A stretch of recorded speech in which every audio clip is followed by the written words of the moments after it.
जो उत्पाद हम लोग अपने दैनिक जीवन में उपयोग करते हैं और जिनकी कल्पना नहीं कर सकते, वो गोबर से विभिन्न उत्पाद बन रहे हैं। तो ये निर्माण करने में थोड़ा इसका लेबर वर्क ज़्यादा होता है मिट्टी के मुकाबले, और सूखने वगैरह में भी थोड़ा समय लगता है, इसलिए थोड़ा मेहनत का काम है। सभी के रेट अलग-अलग रहते हैं। वो जितना लेबर कॉस्ट होता है, जितना उसमें कलाकृति है, रंग है और समय लगता है, उसी प्रकार से उनकी कीमत भी होती है।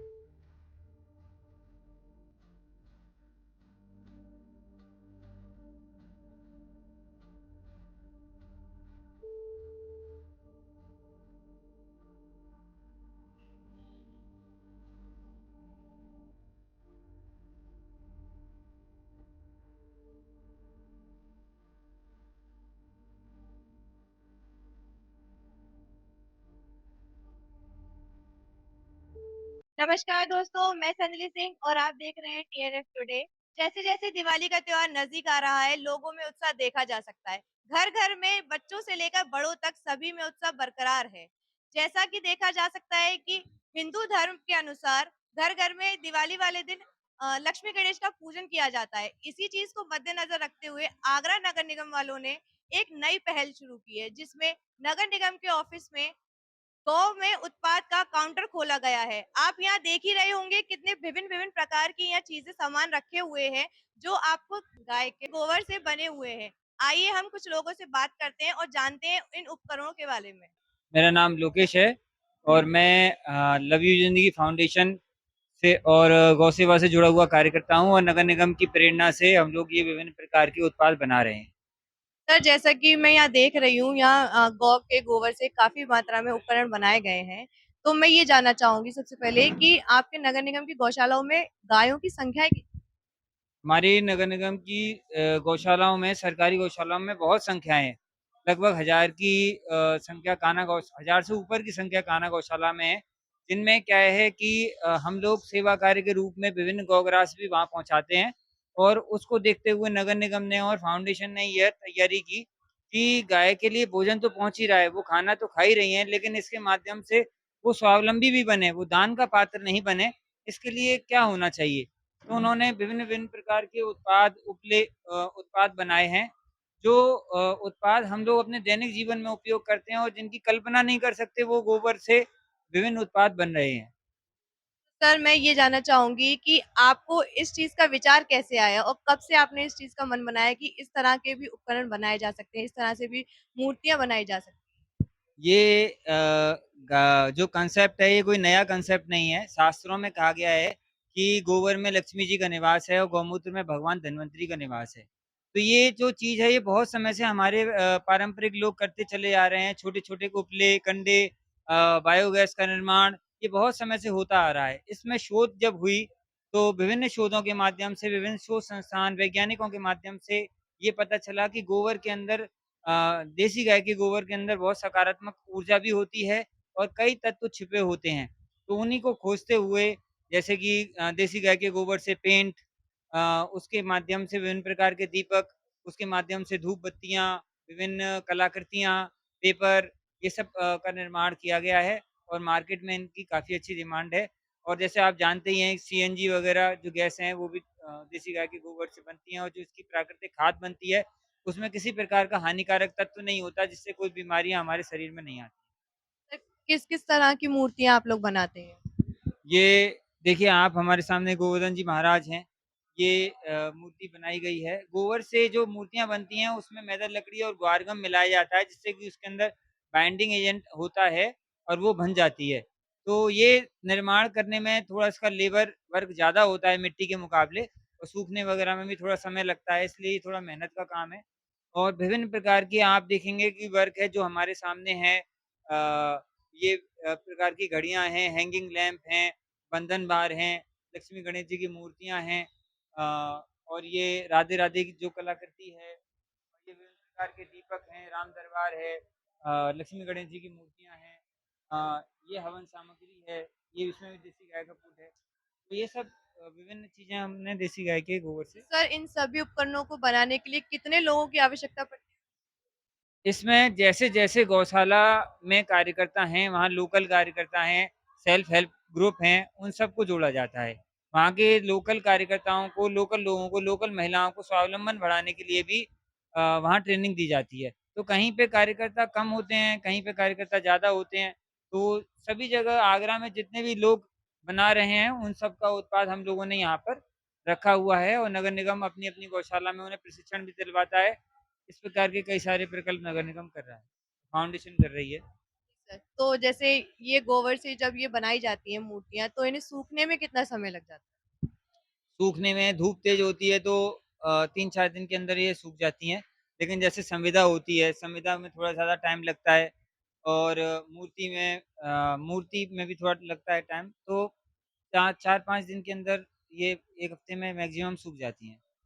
और रेगुलर जैसे दीपक हैं या छोटी-छोटी चीज़ें हैं तो 2-2 दिन के अंदर सूख जाती हैं। सभी उपकरणों का प्राइस क्या रहता है? सभी के रेट अलग-अलग है? हाँ, सभी के रेट अलग-अलग रहते हैं। वो जितना लेबर कॉस्ट होता है, जितना उसमें कलाकृति है, रंग है और समय लगता है, उसी प्रकार से उनकी कीमत भी होती है। तो जैसे कि हमारे दीपक हैं, तो अ, ₹2 से ₹2-2 के, ₹3-3 के अलग-अलग प्रकार दीपक हैं। धूप बत्तियाँ हैं, हवन कप हैं और जैसे हमारी ये पट्टियाँ हैं, जो हैंगिंग पट्टियाँ हैं, लटकाने के लिए दीवार पे लगाई जाती हैं। इसी प्रकार से नेम प्लेट का भी निर्माण हम लोग करते हैं। ऑर्डर पे भी बहुत सारी चीज़ों का निर्माण करते हैं, तो ये इसका कीमत ₹80 रखी गई है। तो ऐसे हर चीज़ की कीमत अलग-अलग है, ये हमारा है।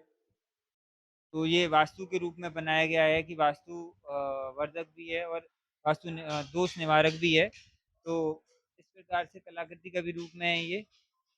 लगभग कितनी लागत लग के आपको पड़ता होगा ये सारा सामान?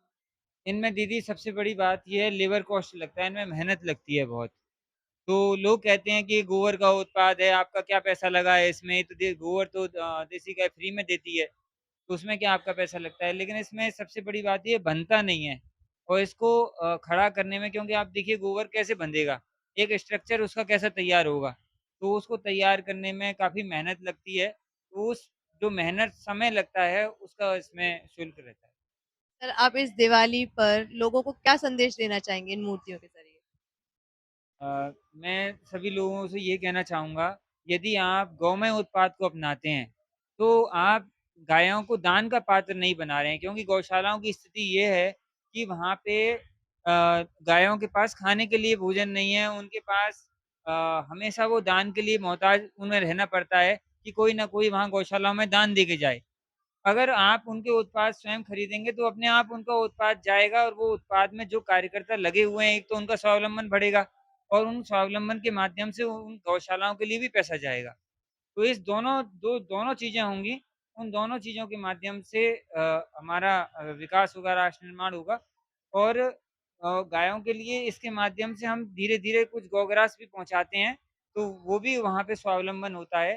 तो मैं विशेषकर ये कहना चाहूँगा कि ये जो मूर्तियों को आप खरीदेंगे, तो अपने आप ही ऑटोमैटिकली सारी गौशालाएँ स्वावलंबी होने लगेंगी, क्योंकि हमारा जो स्टॉल है, ऐसे बहुत सारे स्टॉल हैं, वो अलग-अलग गौ उत्पादों को रखते हैं, सभी के गौ उत्पादों को रखते हैं। सर आपके इस स्टॉल पे सबसे ज़्यादा डिमांड किस चीज़ की रही है? हमारे यहाँ अभी अभी त्योहार जैसे लक्ष्मी गणेश जी का आ रहा है, तो लक्ष्मी गणेश जी की मूर्तियों की डिमांड है और अभी जैसे हमने पहले गणेश जी रखे, हमने वो गणेश चतुर्थी पे गणेश जी भी काफ़ी डिमांड थी उनकी। तो मुख्य रूप से अभी तो त्योहार के हिसाब से हम लगाते हैं, तो त्योहारों पे विशेष जो त्योहारों के लिए होती हैं, उसी की डिमांड रहती है। जनरल तो धूप बत्ती की हमारी डिमांड रहती है, गुआनाइल की डिमांड रहती ही है। आप ये स्टॉल केवल त्योहारों पर लगाते हैं या ये रेगुलर में लगी ही रहती है?